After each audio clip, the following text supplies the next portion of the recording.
Welcome to Become an Idol. This is episode 6, How Christy Tucker Became an Idol.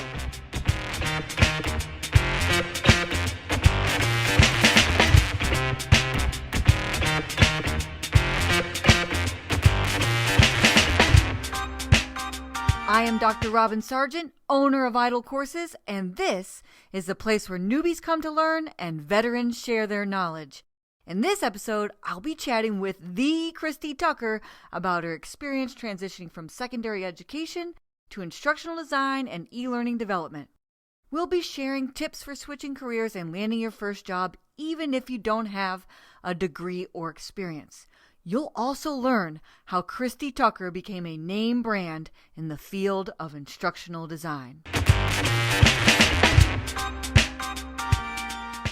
I have here with me today the one, the only Christy Tucker. And if you don't know who Christy Tucker is, make sure that you go to ChristyTuckerLearning.com and you'll be like, oh my gosh, I've read her blog post before and I didn't even make the connection, because she has been an instructional design blogger that everybody has been listening to since like 2011. I'm sure that you can correct me if I got that date wrong. And I have Christy on here with me today because one, she's like a guru in the field of instructional design, and two, she became an idol from a secondary education background. And I'll have her tell her journey and story then. And then now she owns her own company, Syniad Learning, and she is a freelancer and a business owner, an instructional designer, and she is well respected in our community. And so she is like the perfect person to listen to as far as like finding out about her journey and becoming an instructional designer and what you need to do in order to land your first corporate instructional design job. So, Christy, thank you so much for being here. Tell everybody who you are and like give them more details about yourself. Well, thanks for having me on, Robin. So I, as you mentioned, started as a teacher. I taught K-12 music and band. I have a music education degree and a minor in German. And so I taught for 3 years. And then I did K-12 my first year and then did middle school music and band after that. And I have immense respect for all the public school teachers who stuck with it, because I bailed after 3 years because it's too hard. And then I went to teaching adults, which was much easier and I was much happier with. I did corporate training, teaching people how to use Microsoft Office in stand-up computer labs. But I was teaching from published curriculum and I missed the curriculum design side of the teaching that I'd had when I was teaching music. And so I discovered instructional design, and so I have been doing instructional design since 2004. Started out in higher education, and I've done a bit of switching back and forth between higher education and corporate, but most of my work nowadays is workplace training.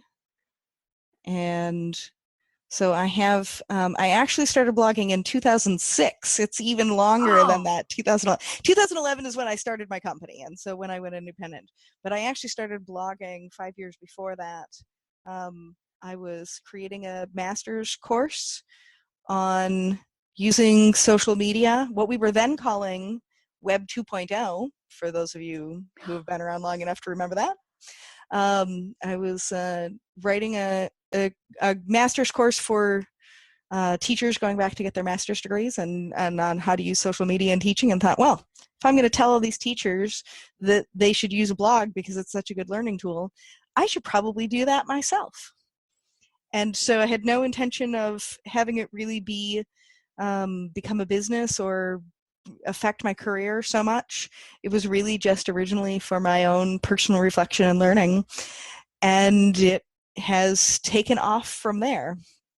And so that is now 12 years and going on blogging, which is how most people know me. My company, Syniad Learning, I went independent in 2011. And so I do work with a number of clients now independently, and specializing particularly in doing incorporating elements of storytelling and scenario-based learning. Okay. Let me go all the way back to when you said you're a band teacher, because I was a band nerd. So, like, what was your instrument? Like, I know you like taught all the instruments, but like, what was like your instrument? My primary instrument is horn. Oh, like So, which one? Like French horn. Okay, French horn. Okay, because I was a trumpet player. So Yep. So yes, we were I both- actually just played horn on Easter Sunday. We did have a little brass pseudo brass quartet. We were short one brass player. We had a soprano saxophone fill in one of the parts, but we did have. So I just did play horn at church for Easter Sunday, and so I do still play a little bit. I'm not teaching music anymore. Well, that's not true. I'm teaching handbells in Sunday school with lower and elementary kids in Sunday school. So yes, I guess I am still doing some music teaching, and I'm doing some handbell things, and I sing, and so I still do music as hobby stuff, but that's not professionally. Right. So, but you still keep the passion alive. And I think it's so interesting, that you like started out like with your passion as like your primary career path. And you're like, well, actually, I want it to be more of a hobby. So, Yeah. And then the other thing I wanted to ask is, so you have a degree in teaching, like you mentioned.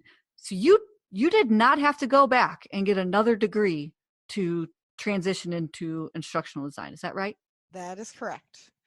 Now, I will say it was challenging to get that first instructional design job. And I think if I had gone back to get a master's degree or a graduate certificate or something, I think that getting that first job would have been easier. I mean, my career has always been about learning in one way or another, teaching and training and instructional design and consulting. All of that is around helping people learn.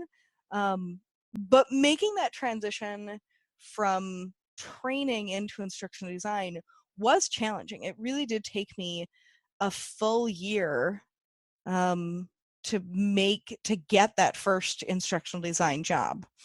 And there were a couple of things going on that kind of held me back in the job search. One was not having a certificate or master's degree. I think it would have been more straightforward to go. The second thing that was the big thing that held me back is that I had no portfolio at that time. And that made it a lot harder to get a job. So I kept a spreadsheet of every job I applied to. Because when you're unemployed, you have to keep that spreadsheet that shows how many things you've applied to or employers you've contacted and followed up with each week, and you have to do 4 a week. And so that spreadsheet has 200 rows in it because it took me that long to get that very first job. So anybody out there who's listening and who has, applied to 10 or 12 things and has gotten rejected and is feeling bad, come join my club of people who got rejected from a bunch of jobs. That's right. And you only need one yes. And you only need one yes. And it took me, and it was really hard, that first one. I will say that once I had the title of instructional designer on my resume, I've never had trouble since then. That's right. It has always been that once I had some of that experience on there, that I was able to, that generally speaking, frankly, I would post my resume out there and recruiters would contact me. And, that has, I have been out of the market for full-time jobs for over eight years now. And I still have recruiters contact me a couple times a month saying, oh, your LinkedIn profile looks really good. Are you interested in a full-time job on site? Nope. I'm not going to go work in a cubicle farm anymore. But thanks for contacting me. Let me refer you to so-and-so who is looking. Amen. Me too. Because I'm not, and I know that there are people who are much happier doing full-time work, and that's fine. Frankly, my husband is one of those people who is much happier having one thing to focus on and and to have that steady environment. Personally, I have a really low tolerance for boredom. And so I like having multiple clients and multiple projects going on simultaneously and juggling a lot of things and having it can get to be too much sometimes, but I like that variety and always having new things to learn. That's a lot of what's fun about this field.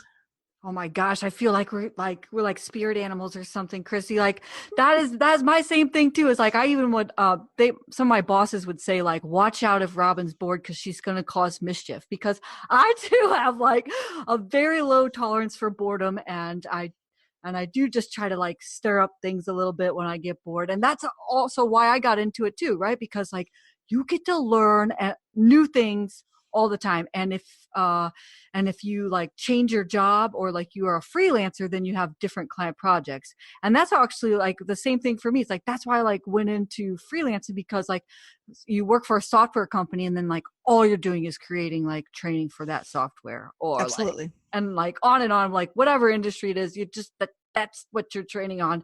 And I was like, I want to learn new things all the time. I gotta Yep. go. Yep. But It is, and it is, instructional design is a great field for people who are like us, who want to do new stuff all the time. If you are looking for steady, having the same thing, doing the same thing day in and day out all the time, this is probably not really the right field. Because especially on the instructional design side, maybe on the developer side, there's probably people who are developers in bigger teams where, especially in an internal company where maybe you're doing more of the same thing.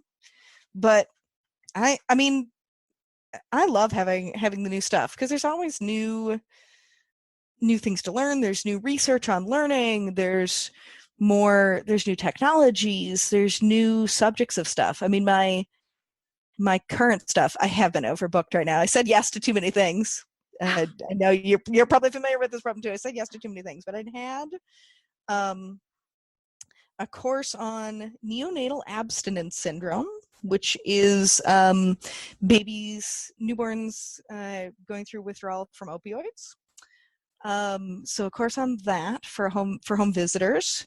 wow. A course on equity, diversity, and inclusion for a group that has volunteers working with youth. A course, some software training, which I generally actually stay away from software training, but I have a little bit right now, and a course for advisors in universities who help foreign international students navigate visas and employment issues. So I've had those 4 things going simultaneously, which is more than I usually. I mean, I try to have only 2 or 3 things at a time and not 4. But yeah, so that's my current variety. That is a range. It is a range of stuff, and it is that's more than I like. If I could do my sort of ideal stuff, I would have one project where I'm doing some writing and storyboarding, and another project where I'm doing some more developing or more technical or more visual work. I like the storyboarding and the design and the analysis piece of things probably better than development. But there's only so many hours in a day that I can write. And I find that if I have some variety in my work where it's like, okay, I'm just like done with, like, I cannot write anymore about babies addicted to opioids right now, and I have got to go take a break and go. So then I can just go switch gears and go do Camtasia screencasts of software stuff for a little bit and give myself a mental break from what that is. And I do think it's helpful to have some variety so you can sort of switch back and forth, and be more productive based on where your energy levels are. Yeah, that is my mode too. It's the same thing. It's like, you're like, okay, well, I can't like do this anymore, but I know the timeline's like this, so I'm gonna go switch to the fun project where I get to make pictures. Because I actually write and storyboard and whatever, but like my favorite part is development. So Maybe we should trade a few things every once in a while. Um, so you've mentioned once you became an instructional designer and you had that on your resume, now you get like calls all the time, messages from recruiters, and that's the same for just about anybody, right? Especially if you have instructional designer and those keywords enough on your profile on LinkedIn or your resume, you are definitely going to get emails from recruiters. But what about when you're trying to make that first transition? I know you wrote an article about it, and I'm sure you have a lot of thoughts about like what are some of like the best tips you can give about rewriting a resume so that it's instructional designer facing, so to speak. Sure. So I think from teaching in particular, which is often where people are coming from, I think teachers already have a lot of the skills that you're going to do as an instructional designer. I mean, I'm certainly an example of that, having come without getting the formal training in it. So it is worthwhile going on. I think it's much easier now. You can go on LinkedIn and you can search for instructional designers and see the kinds of things that they talk about and the kinds of skills. And you can sort of figure out, oh, okay, learning, writing learning objectives. Oh, okay, that's a thing that we do. Or creating assessments to measure learning objectives, adjusting curriculum based on what the assessments tell you is a relevant thing. If you're coming from teaching to instructional design, I think one of the big things is to emphasize the work that you've done creating lesson plans and curriculum over the actual teaching. It doesn't really matter that more of your hours were probably spent teaching and standing in front of a classroom than in the creation. If you're transitioning, it's more important to talk about the parts that are more what you're trying to go to in instructional design, the lesson planning, the objectives, the assessments, doing all of that. So I think talking less about the teaching, talking less about the specific courses that you taught, maybe very briefly mentioning them, but talking more about what you created, or okay, my first year of teaching, I taught a music appreciation class. It was the first year of the class in a pilot, and we had no textbooks. So the choir teacher and I created a year's worth of curriculum for that. We created projects. And so my resume talked a bit about, told that story of how we did how we did that curriculum and created all those materials, because that's relevant to instructional design. So I think, even just that is probably a big tip. I think there's also, I like Liz Ryan's approach to doing resumes and cover letters, where she talks about doing a human voiced resume, and instead of necessarily doing all the, sort of listing the bullet points of like, here's my responsibilities of what the job was. Okay, the deal is, I taught K-12 music and band. You have some general idea of what it was, and most of the teaching part of that, I don't need to give you more detail about it. So let me tell you the story about this music appreciation class, how I walked into this. I was hired 2 weeks before school started, and we had to come up with a curriculum right away. And so we created those materials. We cobbled things together. I did research. We curated resources. And she even does, in some cases, a like sort of a paragraph about this is what it was. And if you're changing careers, that format can work really well because it lets you craft a story. When I say my whole career has been about helping people learn one way or the other, that's part of how I've framed this whole thing. So it seems like it's a logical progression from teaching to training to instructional design. Now, that it wasn't quite as simple and linear in real life as that story somewhat implies, because as I already talked about, it took me a year and a lot of struggle to get that first instructional design job. But in terms of framing that story, and I think that works. So your resume is your story about your career, about why you did things and what you learned when you were there and what you accomplished. Liz Ryan calls those the dragon slaying stories. So if you think about what's the big project, what's the big problem that you solve, what's a big thing that you're proud of from that job, and talking about that in your resume or in your cover letter, or having those stories ready for when you go to an interview, I think having those sorts of stories and telling your story, using your resume as a place to tell your story and how you've grown and what your journey was, that I think works especially when you're changing careers, from teaching or graphic design or whatever to instructional design. These are excellent tips, and it's all about those challenges, just like you said, or like slaying your dragon stories. I think this is excellent information, and also just going into LinkedIn and finding out like what other people are doing and what are these things that they list on the resume, and also those keywords, right? So because all these resumes, they go through these applicant tracking systems, and you don't even come up to be considered for a position in many instances unless your resume has these keywords. So even in your stories, you want to include the keywords like curriculum design, instructional design, learning objectives, assessments, just like you said. Yep. I mean, you can do over it. Now, one other thing I will say about those keywords and those objectives, there was a really interesting chart I saw a while back, looking at resumes and what percentage of the job requirements those resumes met, and how well that correlated to getting an interview. Because often, especially when you're just getting started, right, you look at this enormous list of requirements that people put in jobs when they are looking for that unicorn that does everything, right?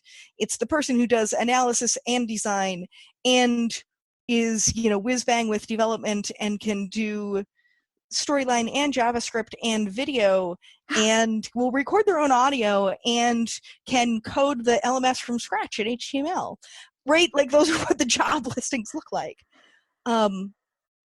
The study that I'd seen said that as long as you meet at least 50% of the requirements, you are just as likely to get an interview as someone who meets 90% of those listed requirements. I love that. That's so encouraging too, because I think a lot of people who try to make a switch, they see something like experience required 3 to 5 years, and that alone will like make them like not even apply. Right. And honestly, there are plenty of employers out there who will hire someone with a good portfolio and no experience or 6 months experience over somebody who has 3 years experience and no portfolio. Yep. I mean, I do think that the portfolio is really critical, especially when you're getting started and you have less experience, because this is the other thing of moving yourself from teaching or some other field into instructional design. Your resume can do something for you, but ultimately, like, okay, you and I both know that teachers already have a lot of the skills for instructional design, but employers don't necessarily really know that unless you show them, and your portfolio is how you show them. These are the skills that I have, and yes, indeed, it really does transfer to this workplace training. Yeah, I think, and I've even seen, and I've probably mentioned it before, but I've even seen in job descriptions, we're not looking for higher education teachers or secondary school teachers for this role. And Yes. so there's almost like not almost, but there is a bias built in to some of the hiring managers against secondary school teachers. So that's when it becomes even more important, especially when you're trying to transfer out of a role that you're biased against, that online portfolio. Yeah. And I will say, okay, so there is some of that bias, and I've run into it too. I had somebody who declined to hire me because part of my career has been working in universities. And she said, well, everybody who's ever worked in a university can never really work in workplace training. We've never had it. And I'm like, I worked for Accenture and Cisco. Like, those are two pretty big corporate environments, but nope, not good enough. It was totally irrelevant to her that I had worked for Fortune 500 companies. Nope, didn't matter. I had, at one point in my career, worked for a university. And so she declined me. So yes, that bias is out there. And to some extent, your portfolio can maybe get past some of them. And some of those people just aren't worth aren't worth dealing with. Because I know lots of good instructional designers who used to be teachers. Me too. That was a lot of who we hired when we were hiring people. And we were hiring entry-level people and hiring people who were more career changers. And so, yeah, we hired a bunch of people who were former teachers. Some of the best people we had were the former teachers. So now, Chrissy, you've kind of like we've talked about, or I talked about, just like how you're just like you're like it. Like everyone who's like trying to become an instructional designer is like ain't familiar at all with like what's online, because your blog is just like, you know, it's just grown since you said 2004. 2006. 2006, 2004 is when you got your first job. 2006 is when you started the blog. 2011 is when you started Syniad. Yep. I got it. Okay, Yep. so 2006. I mean, all these years that your blog is going. So like, people know who you are mostly through that. But I don't know that you also do presentations, and I met you through one of our social networking channels. So like, how did you, like, was it just like the one step at a time that you've like built up to the rock star that you are? Like, what if people like want to like really like not just start as an instructional designer and just land their first job, but they want to like reach great heights? Like, what was your path to being so well known in this field? So it was for me definitely starting with a blog, and as I mentioned, I didn't intend to have it really take off. So I would say it is partly a matter of finding something that you can stick with in the long term, because when generating that online personal brand, there is just time and some slogging away at it that does happen. And part of why I'm well known is because I have so many posts. Now, some of it is also that I got lucky with that instructional design careers series, because I have a series of posts that I wrote originally in 2007, the first of which was, what does an instructional designer do? And it was because I kept getting that question. And so I wrote that post because it was a question that I kept answering, and I kept answering it in email because of a group I was in. And I'm like, this is dumb. I'm going to publish my answer. And then every time people ask me that same question, I'll just send them to the link instead of rewriting this every time. But lots of people had that question, and that's what it turned into. And so I think there is some luck involved in it, but if you are creating more content and putting things out there more often and sharing things and sharing your knowledge generously, it sort of increases your chances of having that lucky break happen. The more you're increasing your luck surface area, as one person put it. When you put more things out there, and it doesn't have to be a blog, it can be a YouTube channel or Twitter or a Facebook group or whatever. I think, but picking one and dedicating yourself to doing that one well is good. When I started out, I did the blog, and I wasn't doing too much else. I was doing a little bit of experimenting with other stuff. I do some on Twitter, but I still don't do as much on Twitter as other people. My Facebook page is kind of limited. I don't do as much with that. And it's okay to not do all the things. I think sometimes when people get started, they try to do all the things at once. They see that, oh, well, I do a blog and presentations, and I talk on podcasts, and I have a Facebook and a Twitter and a LinkedIn, and I manage 2 LinkedIn groups. Do one thing, do it well. When you've got that under control, add another one, and then add another one. So putting things out there regularly and focusing on doing one well. And if you experiment and you realize, like, wow, I hate blogging, and it's, I hate writing and coming up with things, then switch and do YouTube videos or Twitter or something else instead. Yeah. And I think the other thing is, in instruction design, I think we're lucky. We're in a field where people are so generous with their time and are just so willing to help each other. Because I got lots of help from other people. The the group that we're in together is an immensely helpful group that I have benefited from. The Reddit group, there have been LinkedIn groups, there have been other groups. I think we are in a field where there's just a lot of genuinely good, helpful, supportive people who want to help you and want to help you learn. And for the most part, even the big names of people are all pretty approachable, and there's a few exceptions, but people are also pretty good about answering questions and helping when asked, or being generous with their time. You look at how many people are out in our field sharing, and it's remarkable. How often do you post? Is it a weekly thing, or?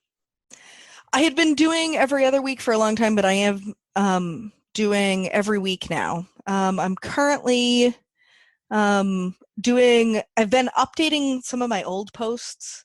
I migrated from an old WordPress.com URL for my blog, which I'd been on for a long time. So people sometimes know me under the christytucker.wordpress.com, where I was for most of that time. I moved in January and migrated to christytuckerlearning.com. And one of the things about that is that lets me republish some of my old posts. So I've been trying to update and republish some of my old posts. Some of those, the instructional design careers posts, like what we talked about for technology skills in 2007. For example, I was talking about how much I was probably going to have to learn Flash development, because that was the thing that people were looking for instructional designers to do. And so I had gone and, was talking about taking a course at my community college to go learn some Flash development, because in 2007, that was a thing. So I'm updating content. And I set aside, I have it on my calendar, I set aside that Thursday mornings I work on my blog and I write things for my blog before I start doing any client work. Because that's one of the other things about, keeping up with it and doing it regularly. You have to prioritize yourself in your own development. Learning professionals are terrible at taking time for their own learning. And their own development and working on things or building their own business.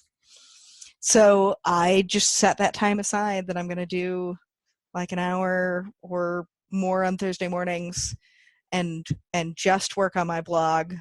And yes, sometimes that block gets shifted, but I think I do prioritize doing that. There's always more client work to do. Yeah. You probably have to protect that time. I do.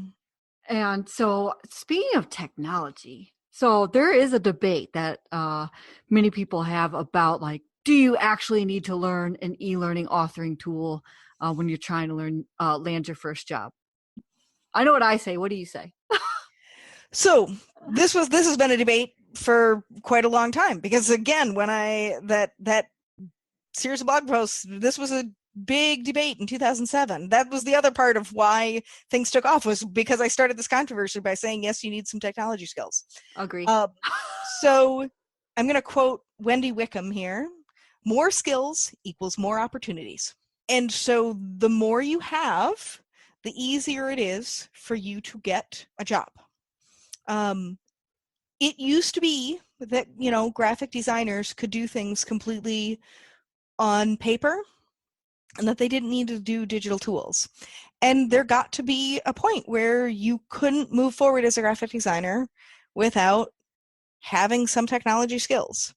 And I think the authoring tools, I think Storyline and Captivate and Rise and, a few others, are easy enough to learn that everybody should have at least some familiarity.